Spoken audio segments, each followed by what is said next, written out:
Today we have comedian Alex Stone with us. Alex, pleasure to have you in, man. Yeah, man. I've been a fan for a while, but wanting to come in. Awesome. Well, yeah.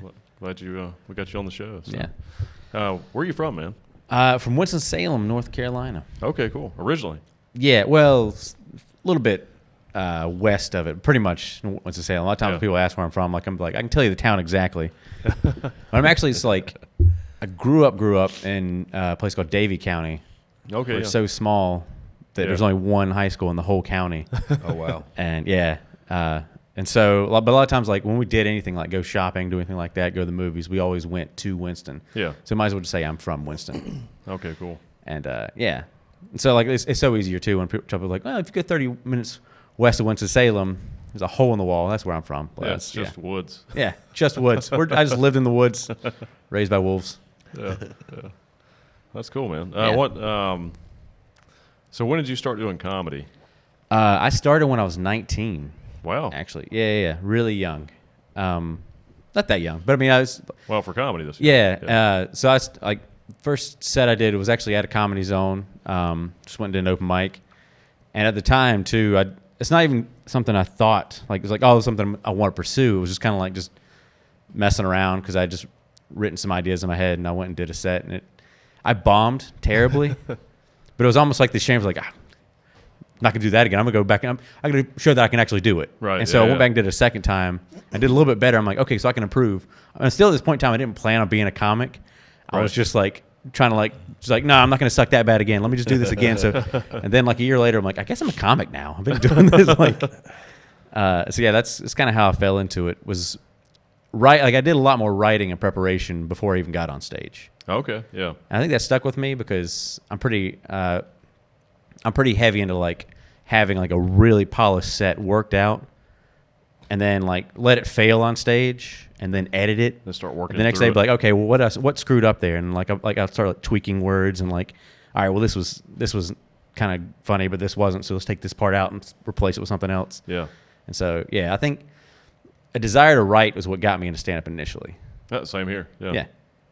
And That's so, and I mean, I could say like I don't write a lot of relatable things based in reality. Yeah, your stuff's kind of it's like it's a little fantastic, but it's funny. Yeah. I mean, and people know that in the audience. They know that I don't have a deal with Satan to help my garden, or that like. Yeah. I mean, like, or like, there's I don't go to the Renaissance Fair dressed like a wizard. Like they know that for a fact. But I don't know. Yeah, maybe I do. I don't know. You sell it really well. But there's like I have like all these things where like, for me, this is like a release or an escape. Yeah. So I want it to be an escape. So I want this to be just like out there. Yeah, that's fun stuff, man. I enjoy your material. Yeah. I tie up like even though it's not real. Like for example, I have a joke about like I'm 34 years old and I'm letting go of the fact that I'm probably not gonna be an astronaut. But like even though like that's sort of not real, but it kind of is. But it's about like the idea of like letting go of a couple things that never worked out for you in life. Yeah. No, the metaphorical. Yeah, that's still there. That's still real. There, yeah. And you can tell it's like loosely based in reality. Like it's sort of. It's still you.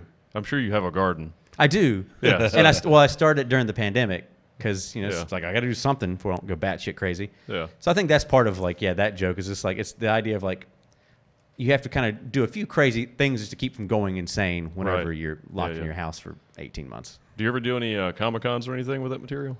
I have a little bit.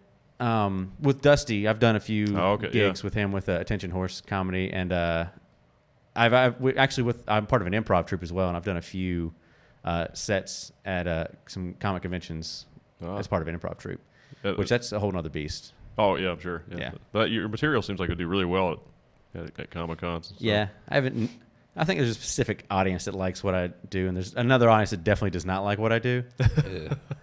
There's certain crowds that just watch me like, I don't know what the hell you're talking about, and I'm not a fan. Yeah, I'm a fan. I like it. Well, I appreciate it. Yeah. I want to hear the devil bit.